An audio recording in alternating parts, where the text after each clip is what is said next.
திடீர்னு அரபிக்கடல் ஏன் கொதிக்குது? இது ஏதோ சும்மா ஒரு விசித்திரமான விஷயம் மட்டும் இல்ல. இதுக்கு பின்னால நெறைய கேள்விகள் இருக்கு. வாங்க, இது என்ன மர்மம்னு நாம சேர்ந்து பார்க்கலாம். இந்த ஒரு கேள்விதான் நம்மளோட இந்த முழு தேடலுக்கும் காரணம். குஜராத் கடற்கரை கிட்ட கடல் ஏன் இப்படி திடீர்னு பொங்கி பெரிய பெரிய பபிள்ஸா வருது? இது சும்மா ஒரு கடல் கொந்தளிப்பா, இல்ல கடலுக்கு அடியில ஏதோ பெரிய ஆபத்து ஒளிஞ்சிருக்கா? சரி, வாங்க இந்த மர்மத்துக்குள்ள இன்னும் கொஞ்சம் ஆழமா போலாம். முதல்ல குஜராத் கடற்கரையில நிஜமாவே என்னதான் நடந்துச்சு? அங்க நேர்ல பார்த்தவங்க என்ன சொல்றாங்கன்னு கேட்போம். இது ஏதோ சின்ன விஷயம் கிடையாதுங்க. குஜராத் பால்கர் கடற்பகுதியில அங்க இருக்கிற மீனவர்கள் தான் முதல்ல கடல் ஒரு பயங்கரமான கொந்தளிப்பையும் பெரிய பெரிய கேஸ் பபிள்ஸ் வர்றதையும் பார்த்திருக்காங்க. அவங்க உடனே சொன்னதுனால தான் மாவட்ட பேரிடர் மேலாண்மை டீமே களத்துல இறங்கியிருக்கு. அப்ப யோசிச்சு பாருங்க, விஷயம் எந்த அளவுக்கு சீரியஸா இருந்திருக்கும்னு. சரி, இப்போ நாம ஒரு டிடெக்டிவ் மாதிரி யோசிக்கலாம். இந்த சம்பவத்துக்கு காரணம் இயற்கையா இல்ல மனுஷங்க செஞ்ச தப்பா? இதை தான் நம்ம முதல்ல கண்டுபிடிக்கணும். இப்ப பாத்தீங்கன்னா 2 மெயின் சஸ்பெக்ட்ஸ் இருக்காங்க. ஒன்னு டெக்டானிக் பிளேட்ஸ் நகர்றதுனாலயோ இல்ல மீத்தேன் கேஸ் லீக் ஆகிறதுனாலயோ இயற்கையா நடந்திருக்கலாம். இன்னொன்னு கடலுக்கு அடியில இருக்கிற ஆயில் இல்லைன்னா கேஸ் பைப்லைன்ல ஏதாவது டேமேஜ் ஆகியிருக்கலாம். அதாவது மனுஷனால ஏற்பட்ட காரணங்கள். வாங்க ஒன்னொன்னா பார்க்கலாம். இந்த கேஸ்ல சயின்டிஸ்டோட முதல் சந்தேகம் இந்த மீத்தேன் ஹைட்ரேட்ஸ் மேல தான் இருக்கு. சிம்பிளா சொல்லணும்னா, இது கடலோட ரொம்ப ஆழத்துல பயங்கரமான பிரஷர்லயும் கூலிங்லயும் உருவாகிற ஒரு ஐஸ் கட்டி மாதிரி. ஆனா இதுல வெறும் தண்ணி மட்டும் இல்ல, மீத்தேன் கேஸும் உள்ளுக்குள்ள மாட்டிக்கும்.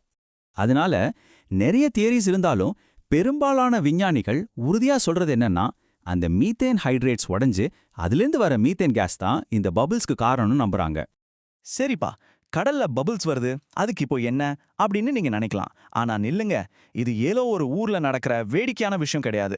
இதனால வர்ற விளைவுகள் உலக அளவுல பெரிய தாக்கத்தை உண்டாக்கலாம். அது எப்படின்னு பாப்போம். இந்த ஆபத்தோட தீவிரத்தை புரிய வைக்கணும்னா ஒரு சூப்பரான உதாரணம் இருக்கு. நம்ம எல்லாரும் கேள்விப்பட்ட பெர்முடா ட்ரையாங்கிள் கதை ஞாபகம் இருக்கா? அங்கேயும் இதே மாதிரி ஒரு ஆபத்து தான் இருக்குன்னு ஒரு தியரி இருக்கு. ஒரு பெரிய கேஸ் ரிலீஸ் எப்படி ஒரு கப்பலையே முழுசா கவுக்கும்? இதுக்கு பின்னாடி சிம்பிளான சயின்ஸ் தான் இருக்கு. முதல்ல கடலுக்கு அடியில இருந்து எக்கச்சக்கமா கேஸ் வெளியே வருது.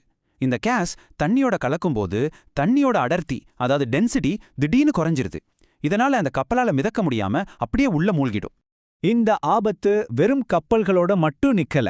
இது பொருளாதாரம், சுற்றுச்சூழல்னு ஒன்னோட ஒன்னு தொடர்புள்ள பல பிரச்சனைகளை உருவாக்குது. ஒரு செயின் ரியாக்ஷன் மாதிரி.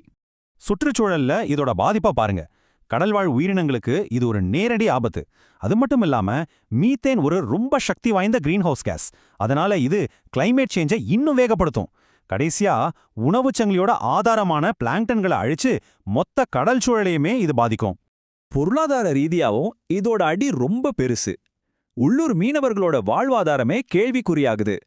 இந்தியா ப்ளூ எக்கானமின்னு சொல்லி கடல் சார்ந்த பொருளாதாரத்தை வளர்க்க நிறைய திட்டங்கள் வச்சிருக்கு. அதுக்கெல்லாம் இது ஒரு பெரிய செட்பேக். அதுபோக கடலுக்கு அடியில இருக்கிற கோடிக்கணக்கான மதிப்புள்ள எனர்ஜி சம்பந்தப்பட்ட கட்டமைப்புகளுக்கும் இது பெரிய ரிஸ்க். இவ்வளோ பெரிய ஆபத்துகள் இருக்குன்னு தெரிஞ்ச பிறகு அதிகாரிகள் என்ன ஸ்டெப்ஸ் எடுத்திருக்காங்க? இதுக்கு என்ன தீர்வு? முதல்லையும் ரொம்ப முக்கியமாவும் செஞ்ச விஷயம் இதுதான். அந்த பகுதியை தற்காலிகமா ஒரு எச்சரிக்கை மண்டலமா அறிவிச்சிருக்காங்க.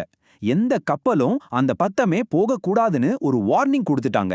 இது உயிர் சேதத்தை தடுக்க ஒரு உடனடி நடவடிக்கை. மீனவர்கள் இத பார்த்து சொன்னதுல ஆரம்பிச்சு அதிகாரிகள் வார்னிங் ஜோன் போட்டது, அப்புறம் இப்போ சோனார் மேப்பிங், சாம்பிள்ஸ் கலெக்ட் பண்றதுன்னு விஞ்ஞான ரீதியா விசாரணை போயிட்டு இருக்கு. இந்த டைம்லைன்ல என்ன நடந்துச்சுன்னு நம்ம பார்க்கலாம். இந்த ஒரு விஷயம் ரொம்ப முக்கியமானது. அதாவது இந்த ஆபத்தை முதல்ல ரிப்போர்ட் பண்ணதே உள்ளூர் மக்கள் தான், நம்மளோட வார்னிங் சிஸ்டம்ஸ் கிடையாது. இது என்ன காட்டுதுன்னா, நம்மளோட கண்காணிப்பு முறையில ஒரு பெரிய ஓட்டை இருக்குன்னு அப்பட்டமா தெரியுது. அப்போ எதிர்காலத்துல இந்த மாதிரி சம்பவங்கள் நடக்காம தடுக்க என்னதான் பண்ணணும்? கடலுக்கு அடியில தொடர்ந்து கண்காணிக்கணும். அங்க இருக்கிற பைப்லைன்ஸ்க்கு இன்னும் கடுமையான சட்டங்கள் கொண்டு வரணும். அப்புறம் கடல்சார் ஆபத்துகளை முன்கூட்டியே சொல்றதுக்கு ஒரு நல்ல வார்னிங் சிஸ்டத்தை உருவாக்கணும். இதெல்லாம் தான் நீண்ட கால தீர்வுகள். சரி, கடைசியா இந்த ஒரு கேள்வியோட முடிச்சுக்கலாம். அரபிக்கடல்ல நாம இப்ப பாக்குறது அந்த இடத்துல மட்டும் நடக்கிற ஒரு சின்ன நிகழ்வா, இல்ல நம்ம பூமி சூடாயிட்டு வர்றதுனால மீத்தேன்கிற ஒரு டைம் பாம் வெடிக்க போகுதுன்னு நமக்கு வர்ற ஒரு குளோபல் வார்னிங்கா? பதில் நம்ம யார்கிட்டயும் இப்போ இல்ல. ஆனா அதை கண்டுபிடிக்கிறது தான் நம்மளோட எதிர்காலத்துக்கு ரொம்ப ரொம்ப அவசியம்.